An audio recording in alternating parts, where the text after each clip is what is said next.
आज से शुरू करेंगे अपन क्या, सी एस एस अपना 1-2 दिन में ख़त्म हो जाएगा। तो अपन सीधे क्या बना लेते हैं, एक नया वेब पेज। अच्छा, बनाने का तरीका वही है कि भाई आप नया वेब पेज बनाओ, सेव कर दो। हम कर देते हैं प्रैक्टिस CSS और डॉट लगा के HTML के साथ ही आपको सेव करना है, और इसके बाद आप सेव कर दो। यहाँ भी वही चीज़ें लिखना जैसे आप लिखते आ रहे थे अभी तक, है ना।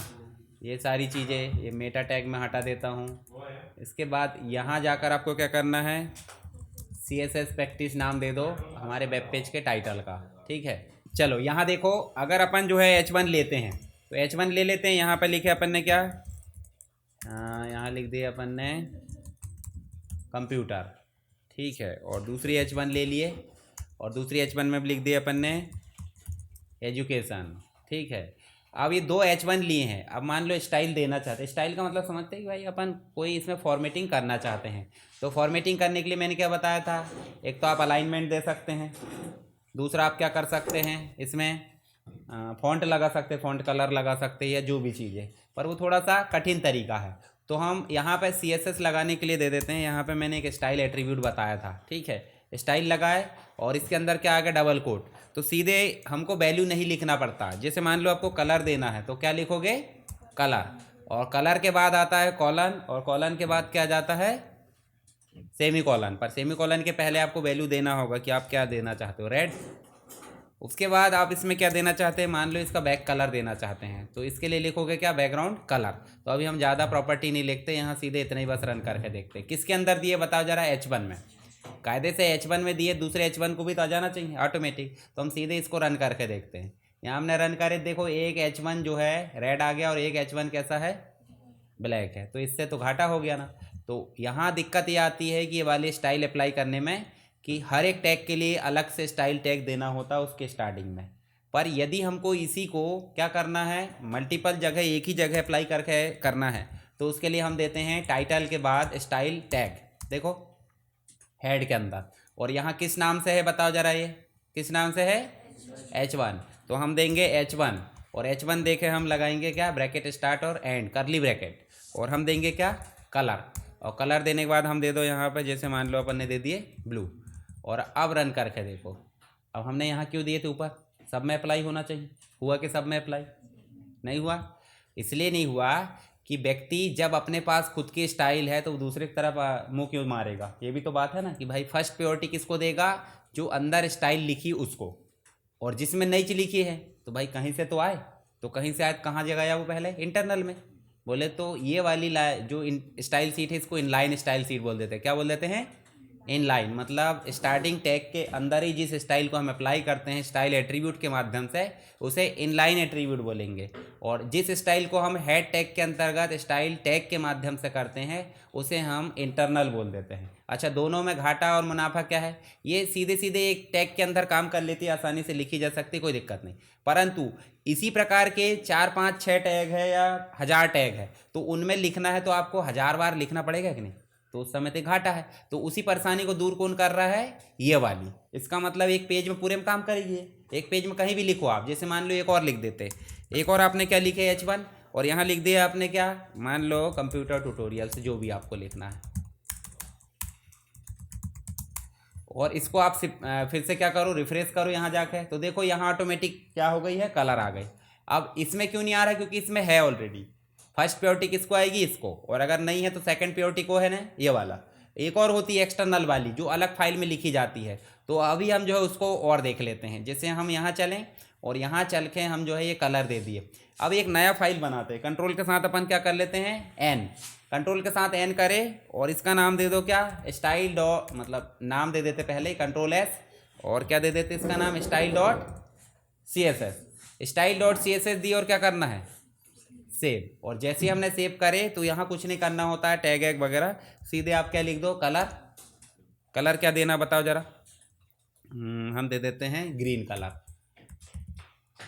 ग्रीन कलर दे दिए, और ग्रीन कलर के बाद, अच्छा ग्रीन अलग ही आ गया, कलर दे दिए ग्रीन। परंतु यहाँ ग्रीन कलर किसको जाएगा, लिखे क्या, नहीं ना। तो हमको सबसे पहले ग्रीन कलर के पहले क्या लिखना होगा, ग्रीन कलर के पहले हमको लिखना होगा H1, ठीक है। और H1 के बाद क्या लगाना पड़ेगा, कर्ली ब्रैकेट। और जो हमने बाहर लिखे हैं वो क्या होगा, वो आपको अंदर ले जाना पड़ेगा। ये वाला जो दिख रहा है, ये आपको अंदर लिखना होगा। एक चीज़ और दे देते हैं हम, यहाँ दे देते हैं क्या, बैकग्राउंड कलर। और बैकग्राउंड के साथ में कलर है तो उसको डैश लगा के लिखा जाएगा, क्योंकि दो शब्द है, दो शब्द जब भी आ जाते हैं तो वो कैसे लिखे जाएंगे, डैश। और बैकग्राउंड कलर के बाद क्या लेना है, लाइट ले लेते। अच्छा, बैकग्राउंड कलर हम क्या ले रहे हैं, वहाँ कौन कौन से कलर हमारे ब्लू और रेड है, उसके अपोजिट में कौन से कलर दिखेंगे जो बैकग्राउंड में आ जाए, येलो ले लें, येलो ले लेते हैं अभी फ़िलहाल, है ना। अब हम जो है इसको जाकर क्या करते हैं, देखो हमारा जो वेब पेज बना है वो कहाँ है, देखो जरा practice.css.html लिखा है, और फाइल कहाँ बनी है, style.css। तो हम इसमें जो है अभी रिफ्रेश करके देखते हैं, ओपन ब्राउज़र। तो देखो ऐसा कोई बैकग्राउंड कलर तो आया नहीं अभी। कलर इसलिए नहीं आया होगा, ठीक है, समझ गए भाई इनका खुद का कलर है ना। कलर क्यों नहीं आया, यहाँ है इसलिए, पर बैकग्राउंड कलर क्यों नहीं आया, बैकग्राउंड कलर इसलिए नहीं आया क्योंकि अभी भी हमने जो है यहाँ पे जो स्टाइल सीट है वो पड़ोसी है, देखो एक तरीके से उसको बुलाए के यहाँ पे नहीं बुलाए। इसको बुलाने के लिए फिर से टाइटल के जस्ट नीचे जाएंगे और एक टैग लगता है जिसका नाम क्या है, लिंक टैग। और लिंक के साथ में आप REL लिखना होता है, स्टाइल सीट, ये ऑटोमेटिक आ गया इसमें, हालांकि आपको लिखना पड़ेगा। और टाइप में क्या लगाना होता है, या तो टेक्स्ट है या तो CS है। और यहाँ आपको देना होता है उस स्टाइल सीट का नाम, क्या नाम है देखो, पर ये स्टाइल आपकी कहाँ सेव होनी चाहिए, जहाँ वेब पेज है, ध्यान रखना है ना। जैसे पिक्चर लाते थे तो इसका नाम क्या दे दो, style.css। अब देखो जरा रिफ्रेश करके, ओपन इन ब्राउज़र, अब देखो आ गया। इसका मतलब साइड वाले को हमने बोल तो दिए थे काम करना है, पर किसके लिए करना है वो कहाँ बताए थे। फिर बाद में क्या बोले, भाई इधर आ, यहाँ करना है, बोले कि नहीं बोले, किसके माध्यम से बोले, लिंक के माध्यम से बोले ना। देखो यहाँ HREF में अपन ने क्या बोले कि भाई जो स्टाइल हमने डिफाइन किए गए थे वो यहाँ इस पेज में काम करेगी। अब देखो जो चीज़ें खुद की पर्सनल प्रॉपर्टी थी, मान लो H1 में हमने कलर दे दिए थे ब्लू, और यहाँ खुद का एक H1 में हमने कलर दे दिए थे कौन सा, रेड। तो ये रेड और ब्लू है, पर बाकी चीज़ें हमने बैकग्राउंड कलर वहाँ दिए क्या, देखो जरा यहाँ पे नहीं दिए। तो बैकग्राउंड कलर कहाँ से ले लिया उनने, बाहर वाली एक्सटर्नल स्टाइल सीट से ले लिया। अब हम और काम कर लेते हैं। अब इतना तो समझ में आ गया कि पहले नंबर पे कौन काम करेगी, H1 मतलब कौन सी, एट्रीब्यूट वाली। दूसरे नंबर पे कौन काम करेगी, हेड टैग वाली। तीसरे नंबर पे कौन काम करेगी, .css वाली, ठीक है। अब हम बात करते हैं किसकी, जो आपने H1 लिए हैं वो H1 के अलावा भी तो दूसरी चीज़ ले सकते हैं आप, P तो ले सकते हैं, नहीं ले सकते, P भी तो एक टैग है ना। तो P टैग है, और P टैग को भी हम क्या बोल देते हैं कि जो टेक्स्ट का अलाइन है इसका कैसा होना चाहिए, टेक्स्ट डैश अलाइन कर दो, टेक्स्ट अलाइन होना चाहिए इसका सेंटर, सेंटर मत करो, इसको कर देते हैं अपन क्या, जस्टिफाई। क्योंकि पैराग्राफ कैसा होता पता है आपको, जस्टिफाई होता। और पैराग्राफ है क्या यहाँ पे अभी, नहीं ना। तो ये पैराग्राफ को हम उधर ही डिफाइन करें तो चल जाएगा, यहाँ भी कर सकते, ज़्यादा भीड़ हो जाती करके हम एक्सटर्नल में करते। चलो एक पैराग्राफ लेते, पैराग्राफ लिए और पैराग्राफ में हम ले जाकर थोड़ा सा पेस्ट कर देते हैं। यहाँ से हम टेक्स्ट लेके आते हैं, यहाँ से रेडीमेड हमारा टेक्स्ट, और इसको हम जो है कॉपी कर लेते हैं। कॉपी थोड़ा सा कर लो, 2 पैराग्राफ कर लेते हैं, ज़्यादा मत करो। ये कॉपी करें और यहाँ लाकर पैराग्राफ के अंदर हमने पेस्ट कर दिए। अब पैराग्राफ में कोई स्टाइल दिए क्या, नहीं। इसकी स्टाइल कहाँ दिए हैं, इंटरनल में दिए हैं, इसका अलाइनमेंट दे दिया अपन ने। उसके बाद इसके अपन क्या दे देते हैं, और बताओ जरा, फ़ॉन्ट के कलर दे सकते हैं, फ़ॉन्ट और साइज़ दे सकते हैं।